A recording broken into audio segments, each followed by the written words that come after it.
Entendamos que en psicología hay muchas escuelas, hay muchas ramas diferentes.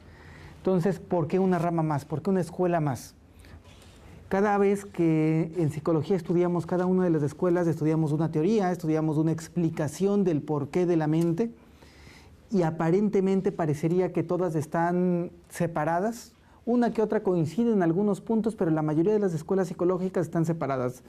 Hablamos de energías diferentes, de impulsos diferentes, incluso dentro de una escuela determinada hay evoluciones. Por ejemplo, las escuelas de psicoanálisis, en algún momento con Freud, hablaban de que al hombre todo lo que lo impulsaba era la parte de la búsqueda del placer. De hecho, Freud no encuentra nada novedoso o nada nuevo, ya que esa energía que él llama como energía libidinal, al fin y al cabo cumple todos los requisitos que para los hindús tenía la otra energía llamada Kundalini, ¿no? Entonces realmente esa misma energía de la cual en su momento hablaba Freud, que era la misma que hacía que el ser humano buscara el placer, pues curiosamente era la misma que le daba creatividad, curiosamente era la misma que le impulsaba a crecer, era la misma que tenía cierto ímpetu, ámbito de espiritualidad. Dentro del mismo psicoanálisis, después de Freud, pues tendríamos, por ejemplo, a Handler, que decía que el ser humano no buscaba el placer, sino buscaba el poder. Entonces, el poder como una herramienta que impulsaba cada una de nuestras acciones. Y en esa misma línea, podríamos ver que ya no era a lo mejor como Freud con el placer o Handler con el poder, sino después Viktor Frankl hablaba de que realmente lo que al ser humano le impulsaba a avanzar en cada una de sus metas era la búsqueda del sentido de la vida, ¿no? O sea, más importante que el placer, más importante que el poder, era la búsqueda del sentido. Tal vez algunos han leído, los que nos recomendamos, hay un librito muy sencillito de Viktor Frankl que se llama El hombre en la búsqueda del sentido, donde describe su experiencia personal. Viktor Frankl se le ocurre primero, vivir en Alemania durante la época nazi. Segundo, ser judío, tuvo varias ocurrencias. Y después, cuando le arrestan por estas circunstancias, se le ocurre pues ir a uno de los campos de concentración pues más difíciles que había dentro de la Alemania nazi.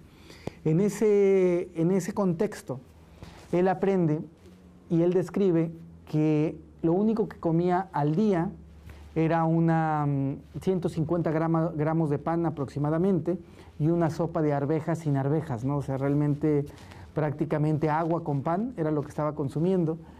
Y aún en esas condiciones, él encuentra que hay dos tipos de personas. Aquellos que entran al campo de concentración y por esa alimentación y los trabajos forzados que tienen que hacer, empieza a deteriorarse su estado de salud.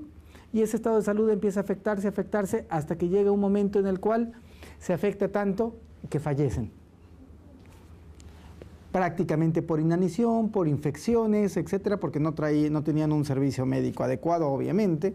Y había otro tipo de personas que entran al mismo campo de concentración. Su estado de salud se empieza a afectar, obviamente, por el estilo de vida que llevan ahí, pero llega un momento en el cual pareciera que toparan y que ya no siguen afectándose más. Esas personas, él describe, tienen heridas y sus heridas ya no se infectan. Obviamente no tienen aseo bucal adecuado, pero aún así ya no tienen infecciones en la cavidad oral.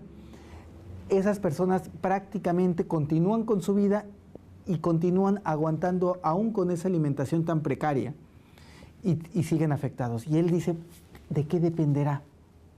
Y él dice, bueno, tal vez los corpulentos son los que aguantan más, y se da cuenta que no. Hombres, mujeres, se da cuenta que no.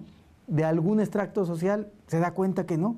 Cuando él empieza a hacer lo que llamó psicoterapia en el campo de concentración, se da cuenta que los que realmente aguantaban y sobrevivían es los que tenían un por qué sobrevivir.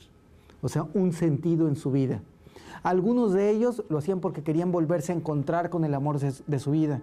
Otros porque querían ver a su hijo o a su hija que creían que aún vivían.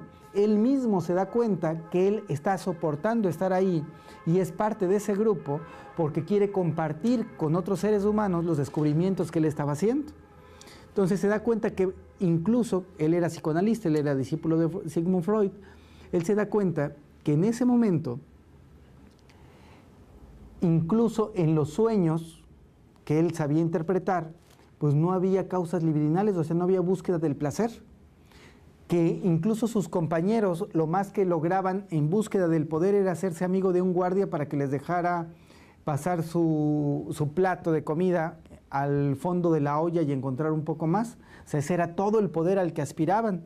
Entonces realmente mantenerlos con vida no era ni la búsqueda del placer, que había desaparecido inclusive de manera orínica, o sea, en los sueños, y tampoco era la búsqueda del poder, que no lo estaban encontrando. Él se da cuenta que lo único que mantenía vivo al ser humano en esas situaciones tan extremas era la búsqueda del sentido. Haciendo medicina alternativa, pues nos hemos dado cuenta que muchas veces cuando hay pacientes con enfermedades crónico-degenerativas, estamos hablando específicamente de cáncer o de SIDA, y que no responden a tratamiento esos pacientes, cuando hacemos un trabajo con psicología integrativa y logramos insertar en ellos un sentido de vida, o sea, un por qué vivir, empiezan a mejorar los tratamientos. Antes de eso, sí se le podía dar tratamiento, sí era mantenible en sus niveles, pero la enfermedad seguía evolucionando. Cuando realmente vemos que vaya a parar o inclusive puede haber una involución de la patología, o sea, una recuperación, un camino hacia la recuperación, siempre es cuando ya tiene un sentido, cuando realmente ya tiene un porqué. Si una persona no tiene un porqué, sobre todo en esos cuadros que estamos hablando, que ya no se le ha dado una esperanza en cuanto a la medicina convencional, pues no va a salir adelante a menos que trabajemos junto a la esfera psicológica.